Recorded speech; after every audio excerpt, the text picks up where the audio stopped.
Okay, welcome back. So we're going to pick right up where we left off in the last lecture, looking at the four causes of everything in existence, according to Thomas Aquinas, as he's also incorporating the thought of the classic Greek philosopher Aristotle. And we explained what each one of these means: the material, the formal, the efficient, the final, applied it to human beings. And now we're going to focus in particular, from Thomas Aquinas' perspective, on the final, or what a human being is for.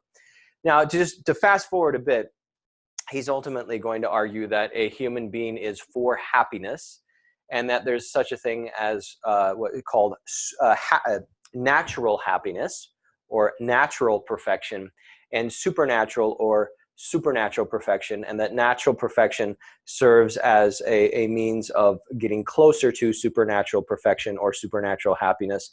It serves as a sort of a penultimate step that you work towards in time and space for perfect happiness in the afterlife. So that's going to be Thomas Aquinas' position. We're going to get there, but there's many steps that we want to take to look at the stakes of the question, the different categories we can use in thinking through the question in order to get the context right and the implications right. So what is human life for? Now, there's really two basic answers that we can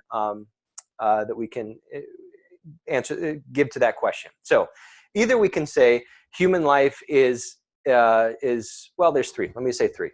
Let me use three. The first one we could say is going back to our discussion of Nietzsche at the very beginning of the semester. Nietzsche, the 19th century German philosopher, that human life is for nothing. So we could say, we could come to the conclusion that there is no such thing as any sort of meaning or purpose or motive to existence, that the universe is a cosmic accident, and any action that anyone chooses within that cosmic accident is, by virtue of the nature of reality, also a cosmic accident, equally arbitrary as any other action. And so the statement human life is for something can only be answered by the given the answer nothing, no thing. There's no answer anybody could potentially give to that question that would have any other meaning, or any more meaning, or any more coherent meaning, or any more justified meaning than any other answer. It's all for naught. Okay, so that's one option. That would be the option of nihilism. Now, if we're going to say, well, no, we don't want to take the nihilistic route, let's actually say human life is for something, then there's two possibilities if you're in that category, that human life is for something. And that's represented here. One is in the category of autonomy, and one is the category of nature, which we can also include supernature or the supernatural, and we can build in divinity into this model as well. So basically it's this: either with regards to the question of what a human being is for, either under the autonomous model, human beings, each individual human being gets to decide that question for himself or for herself, that it's radically subjective, not necessarily to the degree of nihilistic, in the sense that there's no there's no structure or nothing that gives it any content. That's not autonomy. Formulations of autonomy are a rejection of nihilism in their own way. But basically, what autonomy is saying, and the great philosopher autonomy, in case you've ever studied his work, is Immanuel Kant, the Enlightenment. The basic framework of autonomy. So look, we can't say anything about nature authoritatively. We don't actually know. We're at the epistemological level. We can't say that there is a sort of structure that we can identify, and that structure somehow corresponds with something within us, and therefore our job is to conform to that structure. So autonomy says, basically, every single person is free to do. This is a great a simplification of the Kantian position, but it's still accurate. Every single person is free to do exactly whatever it is they want to do, so long as they do not violate the right of other people to do what they want to do as well. Again, this is a great simplification of Kant's thought. But then the question is well, then how do you make sure that people doing what they want to do, people defining happiness for themselves and choosing whatever path it is that makes them happy, how do you make sure that people's paths don't ultimately crash into each other, that one person's path is another person's destruction or something like that.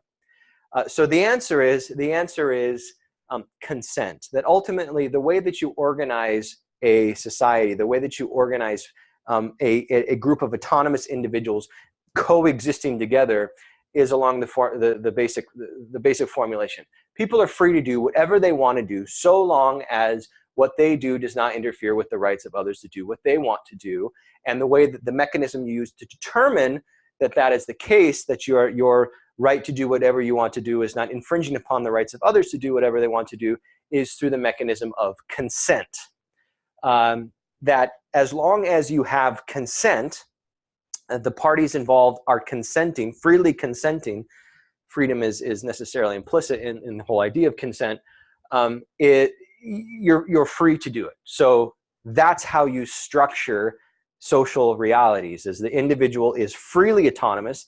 And autonomy literally means, if you break it down to its Greek roots, autonomous, auto, self, nomos, law, that you are a law unto yourself, that each person can live according to their own law, so long as their appropriation of their own law and their living of their own law does not conflict with the laws of others.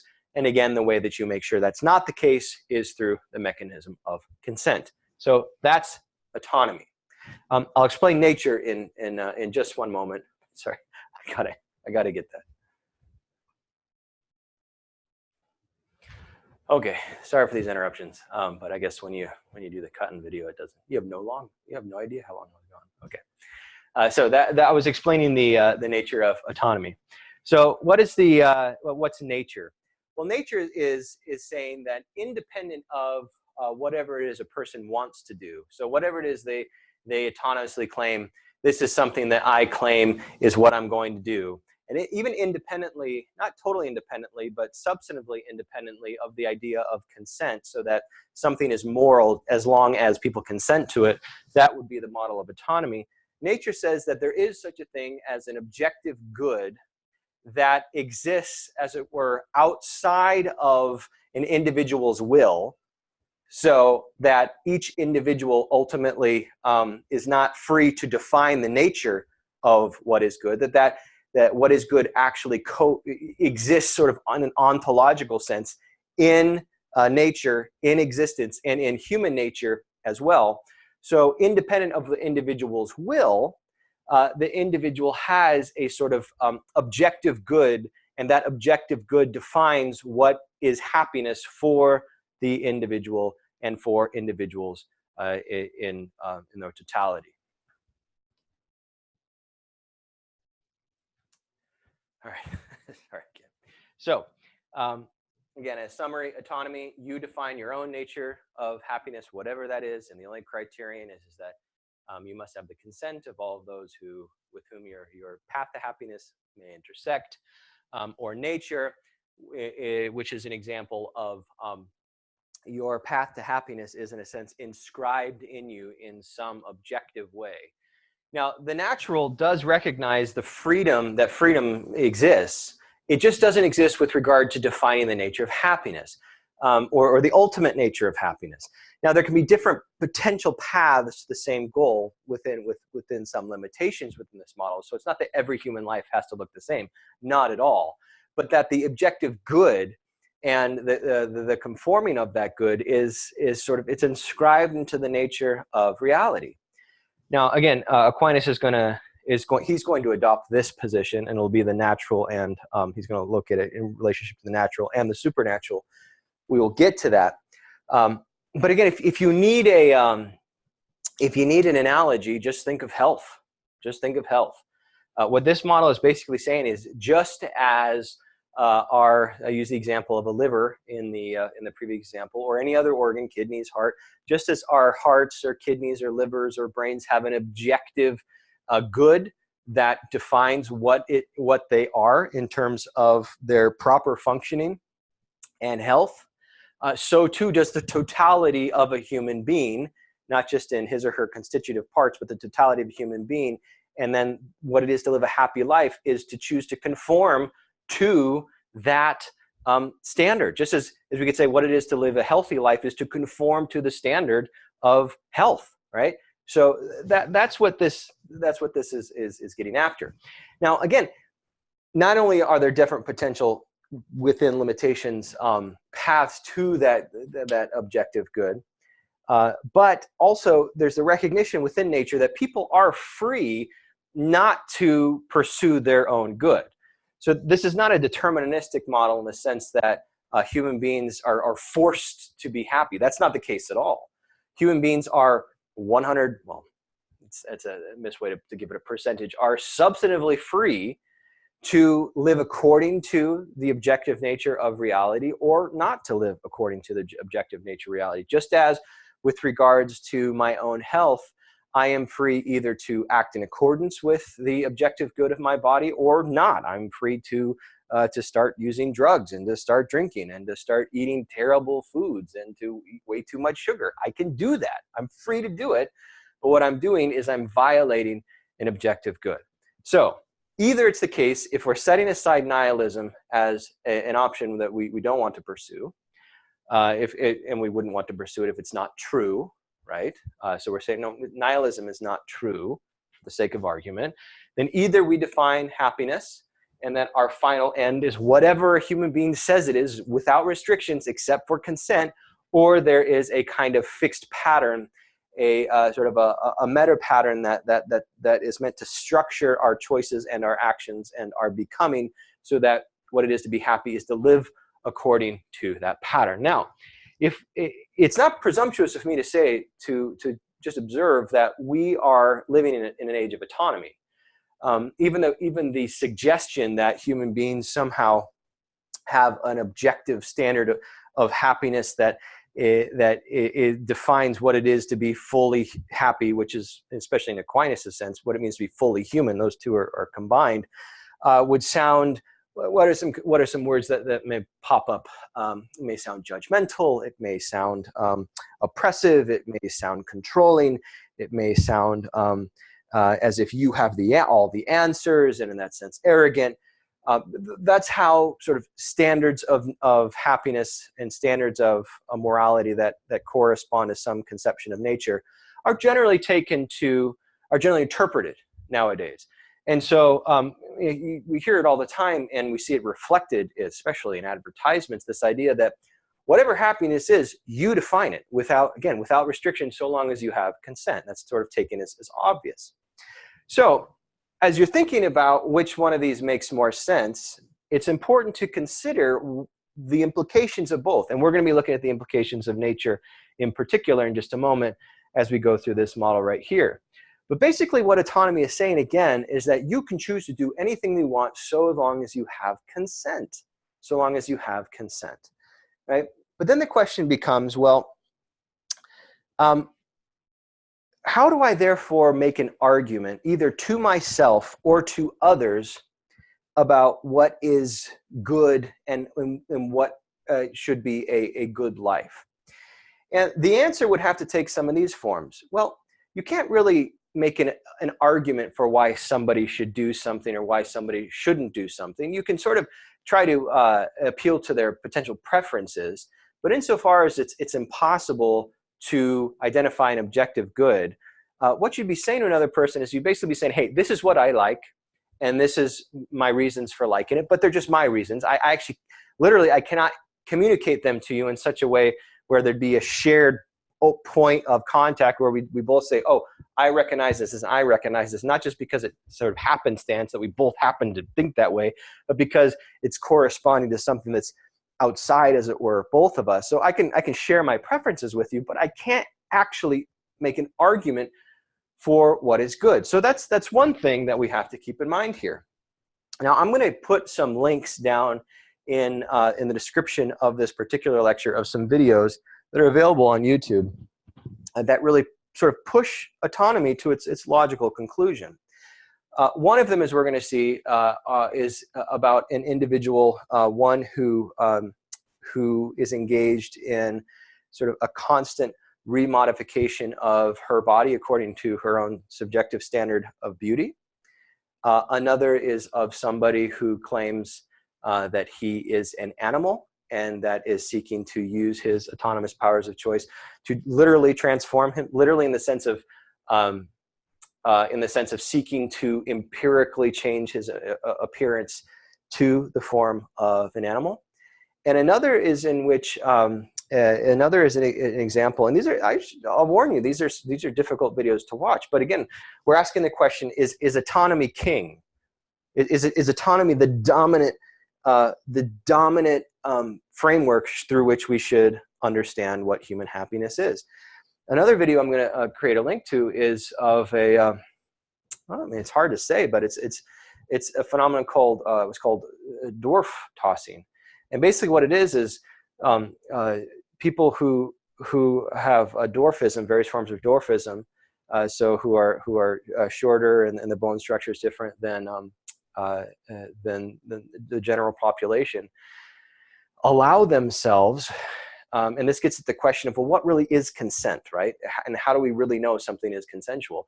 Allow themselves to be thrown at targets. And in this particular video, which I'm going to link to, allow themselves to be used as if they were a bowling ball. Now, the reason I'm showing these videos is because the basic premise is that not only if autonomy is true and nature's not, that everybody gets to find their own happiness, there should be certainly no problem certainly from like a legal perspective of prohibiting people from engaged in these things. So we're taking this out of the whole realm of legality in terms of should people be allowed or not allowed from a legal perspective. But even from a moral perspective, like if autonomy is true, you really can't give an argument to somebody that's appealing to an objective good of why it would be bad, for example, to allow themselves to be used as if they were toy, right? So whatever argument you would give would sort of dissolve into, well, I wouldn't want to do it if I were you, but I can't actually tell you why it's wrong. So you'll have some videos to look at as you think through this. And again, I'm not this whole class. Like, you have to come to your own conclusions, but we have to be clear about the implications of whatever view it is we're embracing. Another thing we should ask is, if autonomy is true, then, for example, in the state of California, we just passed euthanasia laws that allow for euthanasia. And similar to other states, the United States, that have also done this, there's basically two conditions, or two fundamental conditions. One, it has to be totally voluntary, so you have to consent. See, there's that consent. And two, you have to have been diagnosed with a terminal disease, and I can't remember how short the amount of time it is that's identified as what should be allowed in terms of how long you have before your estimated time of death. But there's a limit there. So you have to consent to it, and you have to have a terminal disease that's going to end relatively soon.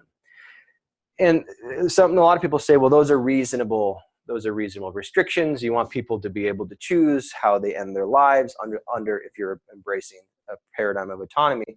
But at the same time, you want to recognize that there should be some safeguards in the system. But here's the thing: if it's true that there's no such thing as an objective good, and that everybody should be able to decide whatever it is that makes them happy, so long as they consent to it, right? And if it's just your own death, the logic could go. I'm not saying this is the only way to see it.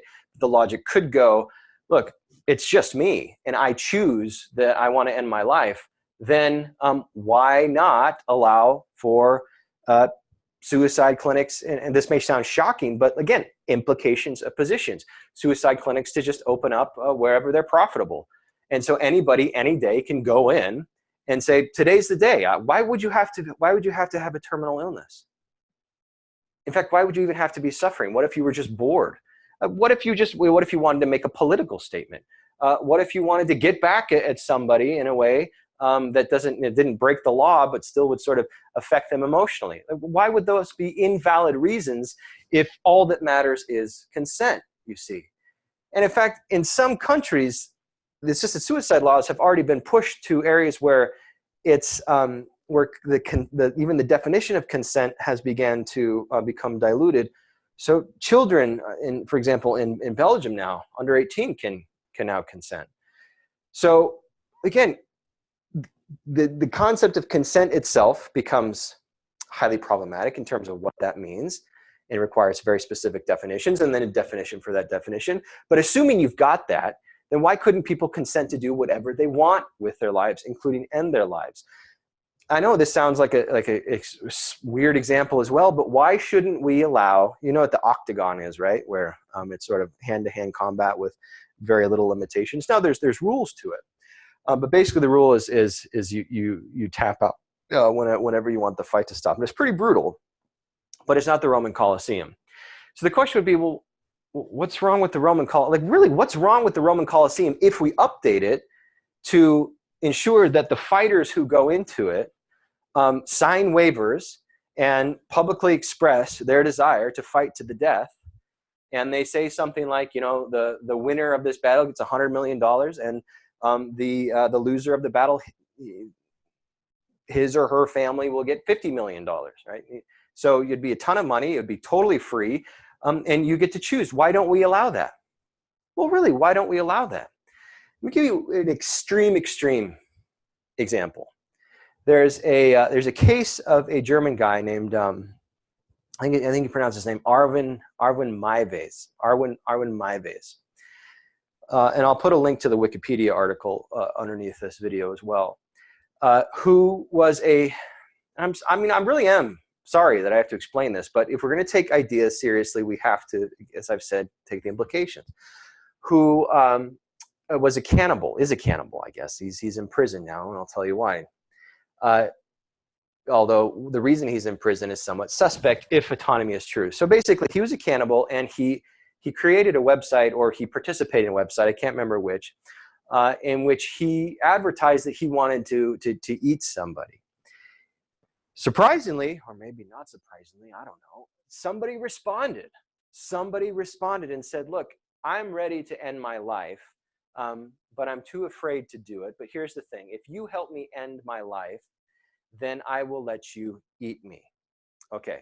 So the two arranged to meet, and I can't remember, it was one of the two apartment. I think it was Maive's apartment. And he filmed the entire thing. So the entire thing is filmed. And basically what the video, I haven't seen the video. I don't know if the video can be seen, but there's later a trial. So there was evidence that he filmed the entire thing. He showed there was consent along the entire way. So basically what happened is they first consented. And again, I'm sorry to say this, but this is a real thing that happened, and has real philosophical implications and foundations to it. They both consented that Maives would cut the other man's genitals off and then cook it and eat it together. So they did that, and he filmed the consent. And then I think the gentleman was given some sleeping medication and went into the bathtub. And I think the idea was that he would then bleed to death, but he didn't bleed to death. So then the man asked, would you please just kill me? And so again, it's all filmed. There's evidence that he said it and that he agreed to it. So Maives kills him. I believe he stabs him. And then he actually dies. So then Maives then proceeds to cut up his body to store in the freezer and to eat. You'll see this in the Wikipedia article, over 40 pounds of his flesh over the course of several months. Okay, so he eventually was caught because he tried to do it again, and someone tipped off the police, and they found all this evidence. They found everything that I just described had actually happened. They went to try him. It wasn't clear because they're operating under the laws operating there under the paradigm of autonomy that a crime had been committed. Well, why not? Well, because, again, start thinking through the implications of things. So if it's true, for example, that you can commit suicide freely, then why shouldn't you be able to choose the means by which you commit suicide? So that's one thing. If it's free that you choose your definition of the good, then why shouldn't you be able to choose a definition that includes eating other people, right? So long as you have consent, right? So ultimately, German law, they first charged him with manslaughter. He was convicted of manslaughter, which manslaughter is a strange charge because manslaughter is the sort of the unintentional killing of a person, but you acted in such a way where you were reckless, and so you should have known that it was likely that somebody would end up hurt or dead because of what you were doing, but you didn't intend it. I mean, that's like the exact opposite of what happened. He totally intended it to happen and acted so that it would happen. And it did. So then they don't have double jeopardy in Germany, apparently. So then they went back and retried him and got him on murder and said the reason is because he killed because of sexual pleasure. That was the court's reasoning on that. But you see how muddled this is getting from the perspective of autonomy? So if autonomy is true, then what could we possibly say about people who make these kinds of choices, right? So on the one hand, autonomy sounds very liberating in the sense of you can define happiness however you want, but then it at the same time liberates you, strips you of any capacity to say that is wrong. Even if people want to do that, they shouldn't want to do that. Even if people consent to do that, they shouldn't consent to do that because it's objectively wrong. It's what? Unnatural. So that would be flipping onto this side right here, because what nature is saying, what the paradigm of nature is saying, is that independent of whatever it is you want, independent of your will, as it were, there is that corresponding objective reality. So from a nature perspective, the argument could be made, as St. Thomas Aquinas would certainly make. I don't even think he even considers the idea of cannibalism because it's so far off the map of anything that anybody would possibly do. Perhaps he does in some area of his thought, but whatever, it would be totally unnatural. It would violate the natural order of things, specifically as they relate to human beings. I'm just checking the time.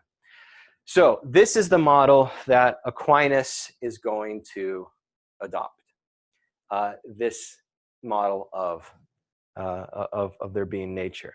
And what he's going to argue is that our life will seek to conform to an objectively existing good that we can get closer to and begin to attain in this life, but then ultimately the highest expression of that good, the full realization of the potentiality of that good, will be in the next life.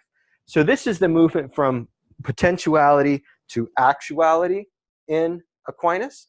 We'll later, in a later lecture, talk about how you do that by looking at the efficient cause of how one becomes fully human, the process that takes place, that one's free to participate in or not. But we have to note that here, that there's going to be two levels, as it were, that are combined, but one that we work towards in time and space, and one that we work towards in the afterlife, with the goal of attaining complete unity with God. So in the next lecture, we're going to look at why he thinks that this is the right answer, and the examples of possible definitions of human happiness that he thinks that we all actually know deep down are wrong. We'll go through each one. We'll show how that relates back to God as the highest good, as the full definition of human happiness, and then we'll look at how one gets there, and then the political and moral implications of all that. So much more to come. I'll see you in the next video.